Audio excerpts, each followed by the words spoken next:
In the not-too-distant future, population growth and climate change have wreaked havoc on the planet. Humanity is given the opportunity to relocate to the space colony Nova Prime with the formation of the Unification Ranger Corps, which plans the planet's departure. A race of aliens known as Skrulls sends a group of Ursas to invade since they see that humans are now exposed. While they are blind, these deadly predators, known as Ursas, can hunt by detecting the chemicals that humans emit when they are alarmed. Using their swords, the Rangers battle the Ursas to stop the invasion, and Prime Commander Cypher, who has learned to control his emotions, emerges as a hero. The Ursas can't see you if you don't show any signs of panic. This is a tactic called ghosting. Kitai, Cypher's son, is a trainee at the Ranger Academy a few years after the conflict because he wants to be just like his father. He exerts extra effort even during the most straightforward tests, like jogging, to demonstrate his uniqueness. Despite having excellent exam results, Kitai doesn't yet receive the promotion to Ranger he desired because he isn't performing well in the field. As Cypher returns from a mission later that evening, Kitai informs him that he was unsuccessful in getting promoted. Instead of offering his son consolation, Cypher acts coldly as usual and says Kitai must not have been prepared because the commander is skilled in his work. Cypher constantly displays a chilly demeanor toward his family, as if he doesn't know how to switch off the soldier mentality. He even commands Kitai at the dinner table and demands that he always address him as Sir. During dinner, Cypher tells his wife Faya that he would be departing the following day for Ifito to train cadets and brings her a gift he received from the mission. He does, however, aim to retire after that mission is finished and collaborate with her in the administrative division. Faya expresses her delight at this and notes that Kitai needs him to spend more time with him, interact with him, and not be so distant. Instead of a superior, Kitai wants a father. Because he holds himself accountable for the death of his sister Senshi and tries to relate to her by reading her favorite book, Moby Dick, she believes Kitai to be very insecure. In light of this, Cypher approaches Kitai and offers to accompany him to Ifito. Later, as the crew prepares to depart, Kitai spots a ranger approaching his father and thanking him for saving him during the battle with the Ursas. The ranger has one leg severed. Even if Cypher believes it is unnecessary, the ranger nonetheless asks his friends to assist him in standing up so he can properly salute the savior of humanity. As soon as the journey starts, Kitai tries to get in touch with his father and let him know he's reading Moby Dick, but Cypher isn't much of a talker and gives him curt, unresponsive responses. He then advises Kitai to rest for the remainder of the voyage. Once Cypher falls asleep, Kitai exits his seat to look around the ship while pretending to be obedient. As he discovers a mystery region with caution signs, the enforcing rangers reprimand him right away. They let him in to inspect their cargo, which turns out to be an Ursa that will be used to teach the cadets how to ghost, once they know he is Cypher's son. The ranger challenges Kitai to touch the Ursa's shell to see how well he can control his emotions, but as Kitai gets closer, he starts to remember the night his sister passed away. Senshi put Kitai in a glass container when an Ursa invaded their house to prevent the monster from smelling him. The Ursa notices Kitai's anxiety as he is ready to touch the shell and roars at him, stunning him into backing away. Meanwhile, Cypher awakens and feels some odd vibrations. To confirm impending danger, he leans his ring against the ship's wall. Kitai is told to put on his life jacket and fasten himself to his seat while he quickly tells the Rangers to be on high alert. Cypher then walks to the cockpit and alerts the pilots to the fact that they are approaching an asteroid storm. The spacecraft starts to shake as the asteroids hit it, losing an engine before they can change direction. In order to get to a different anchorage, Cypher commands the pilots to enter the closest wormhole. The ship securely exits the wormhole and makes a close appearance to Earth, which is forbidden by law due to its risks. The pilots explain that because the spacecraft has sustained too much damage, they must land as soon as possible. Cypher wants to go somewhere else. Kitai panics as the ship starts to shake once more as it approaches Earth's atmosphere, but Cypher instructs him to take deep breaths to calm himself down. At that instant, the spacecraft starts to disintegrate, and Kitai passes out as Cypher is carried away by the wind. Kitai wakes up a short while later to find the ship has crashed. He gets up to hunt for the other Rangers, but all of them are already dead when he finds them. Fortunately, he locates Cypher and discovers that he is still alive. Kitai then waits for Cypher to awaken by his side. When Cypher awakens, Kitai informs him that the ship's tail has vanished, indicating that the Ursa has also vanished. When Kitai tries to use the emergency beacon, Cypher shows him where it is located in the cockpit, but it is broken. Cypher then checks the inventory and confirms there is another beacon in the ship's tail before Kitai places him on a stretcher and carries him to the ship's main computer. Given that he has injuries to both of his legs, Cypher assigns Kitai the task of locating the tail, which the scanner indicates is around 100 kilometers away. After that, Kitai receives his blade in addition to 6 bottles of air filtration inhalers that will aid in his ability to breathe in the hazardous atmosphere of Earth. Also, he tells him that there are cameras in both the life jacket and the backpack, so Cypher will see whatever Kitai sees. Everything on Earth has evolved to kill people, which makes Kitai recall having to watch his sister get slain by an Ursa. The youngster needs to be extremely careful. Cypher responds that the Ursa they were carrying must have perished in the collision when Kitai inquires about it, but it is safer to suppose that it is still somewhere in the world. Kitai departs the spacecraft after using one of the inhalers and becomes anxious since he can see all the bodies around. Cypher makes him take a knee and tells him to focus on the present to help him conquer his worries in order to calm him down. So Kitai starts his expedition, which gives him the opportunity to encounter several species he has never seen before.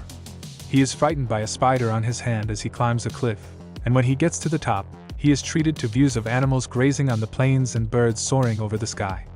It's an incredible view, especially for someone who has spent their entire life in space. The Ursa is then sought after by a number of probes, and Kitai is informed by Cypher that nighttime temperatures drop precipitously. He needs to locate one of the many hotspots before nightfall in order to survive. Next, after scanning his own wounds to establish that his leg bones were fractured, Cypher thought about taking some painkillers to lessen the discomfort. Cypher is reminded of the moment his daughter contacted him while he was in the military by the labels warning that the shot can make him drowsy and impair his vision. An original copy of Moby Dick had been discovered by Senshi, which was significant because authentic books were no longer readily available. Cypher had reacted angrily to her enthusiasm, and now that he's beginning to think about it, he chooses not to take the medication. Kitai realizes his suit has become black after a short while. It has motion sensors, Cypher explains, and the color black indicates that a life form is headed toward him. Cypher tells Kitai to remain motionless as a huge baboon suddenly appears from the trees. The baboons all emerge and start throwing rocks at Kitai when he chooses to throw a rock at it in an effort to scare it away. In order to prevent the baboons from pursuing him, Cypher directs the youngster toward the closest river while he starts to run as quickly as he can. Even though the baboons are no longer pursuing him, Kitai continues to run with his blade extended because he is too anxious and afraid to stop. To get him to stop and take the knee so he can calm down, Cypher has to holler at him. At that point, Kitai's bloodstream contains toxins, and Cypher observes this and instructs his son to examine Kitai. Kitai finds a leech on his palm and removes it right away, but the toxin is still present in his body. When Cypher instructs him to administer the antidote, Kitai has to drop his body on the needle to make it stick and passes out as a result since he is losing feeling in his hands.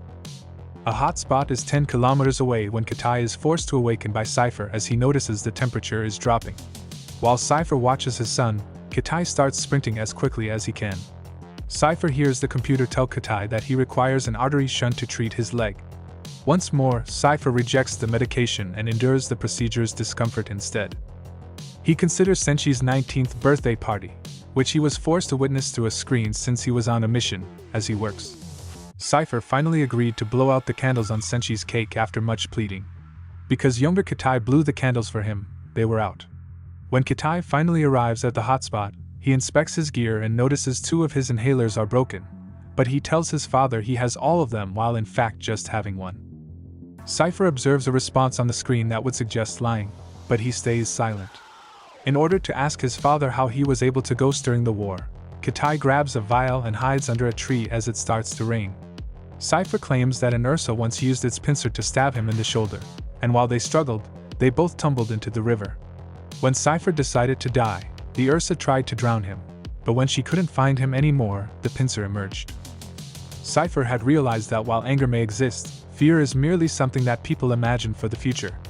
Cypher sends Kitai to the waterfall the following morning since the probes have discovered some intriguing readings. A group of dead monkeys Kitai encounters en route serves as evidence of a bigger threat. As soon as Kitai reaches the falls, Cypher forces him to check his inventory, and Kitai makes another attempt to lie about the inhalers. Kitai is given the order to abort the expedition after Cypher calls out his lying and performs some calculations that show he won't be able to complete it without the inhalers. Kitai declares to Cypher that he won't be a coward once more after reflecting on how he had to watch Senshi die and how he refuses to do it with his father. As Cypher wasn't at home to defend his family when the Ursa attacked, he believes Cypher to be the coward. Kitai jumps down the falls while utilizing his suit to glide through the air, ignoring Cypher's jab and his repeated requests for him to turn around. As a large condor appears at that precise moment and starts pursuing him, Kitai tries to steer to hide behind the waterfalls. The condor, though, is swift, and as soon as Kitai emerges, the bird pounces on him. As Kitai loses consciousness, Cypher is unable to reach him. Cypher awakens a little while later in the condor's nest along with its young. When he tries to depart silently, numerous lions suddenly appear and try to enter the building so they may collect food. When the condor attacks the pride, several of the animals avoid it and continue to try to go inside. When a third lion enters, Kitai is forced to wield his blade after managing to fling one out, and the condor grabbing another. Instead of engaging in combat, he carves a hole in the ground to cause the lion to fall. As all of the lions have left the area, Kitai departs the nest. He is horrified to witness the condor lamenting the loss of all of its young. After that, Kitai tries to call his father but finds that his communicator is damaged. Cypher receives photographs from his drones showing the rangers' carcasses hanging from a tree, indicating that the Ursa is moving around outside of the ship. Just stating that he has lost their son, Cypher chooses to record a message for his wife. Kitai continues his journey through the forest in the meantime, hiding from the cold by entering a cave. He discovers cavemen's artwork there as well as numerous poisonous snakes that he narrowly avoids. The odds are poor, but he must attempt nevertheless. He does some math regarding the remaining distance and his inventory. The condor follows Kitai as he leaves the cave the following morning. Kitai starts to flee, believing that it intends to strike, and soon he will need to use his final inhaler. Kitai then constructs a small raft to travel downstream.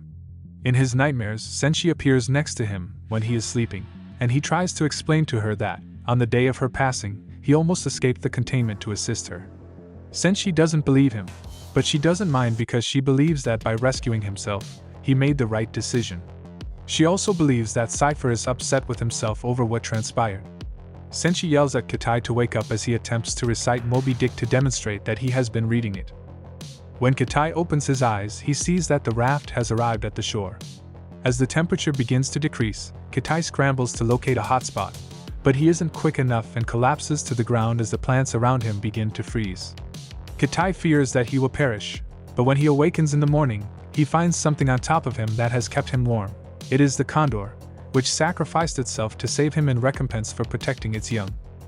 Kitai thanks the creature and proceeds on his way. Even though it's getting difficult to breathe, he's motivated to keep going after finding a piece of the ship on the ground. Kitai finds the ship's tail a little while later and grabs another sword and some more inhalers right afterwards. He further explores the area and discovers that the Ursa shell is open, indicating that the monster has fled. Cypher is daydreaming about young Kitai giving him his own blade back on the ship. Kitai's voice abruptly wakes him awake because he discovered a communicator and the beacon in the ship's tail. As Kitai is in the black zone, Cypher tries to speak to him, but he is unable to be heard. Despite not being aware of this, Kitai attempts to use the beacon but it is unsuccessful. Kitai starts to have a tantrum out of frustration and desperation, but soon he recalls his father's words and bends down to calm himself. Knowing that there is interference in the vicinity, Kitai decides to climb the nearby volcano in order to activate the beacon without any obstacles. Kitai discovers the body of a ranger on his approach to the volcano, along with the Ursa that was left there to frighten him and set off his pheromones. When Kitai approaches the volcano's base, he makes another attempt to launch the beacon but is unsuccessful. Kitai does his best to ignore it and continues on. Cypher sees the Ursa on the scanner and wishes his son would move quickly to avoid being discovered. Then Kitai goes inside a cave to look for a route to the volcano's summit. The Ursa is waiting for him inside, and when he enters, it attacks right away but is then caught behind a pile of boulders. Kitai decides to hide in a body of water as the Ursa frees itself and hunts him as he starts to run. Back on board, the computer begins to malfunction, denying Cypher access to the medical care and forcing him to start losing consciousness. Kitai, meantime, is swimming in the direction of a light source that would enable him to surface into a pit. The Ursa unexpectedly comes out of the water and snatches the boy's foot as he begins to climb it to reach the volcano's peak. The beast is kicked back into the water by Kitai, who then completes climbing the hole to reach the outside. As soon as Kitai tries to turn on the beacon, the Ursa reappears and leaps on him, kicking him in the rocky areas and forcing him to drop the device. Kitai remembers the time Senshi shielded him and all the tips Cypher has given him while he writhes on the ground in agony. This memory helps Kitai focus and go through his anxiety so he can ghost. When the creature loses sight of him, Kitai uses the opportunity to attack it with his blade by confusing it. Kaida simply needs a few accurate blows to kill the beast because it is unable to protect itself. Cypher witnesses everything before he permanently loses consciousness.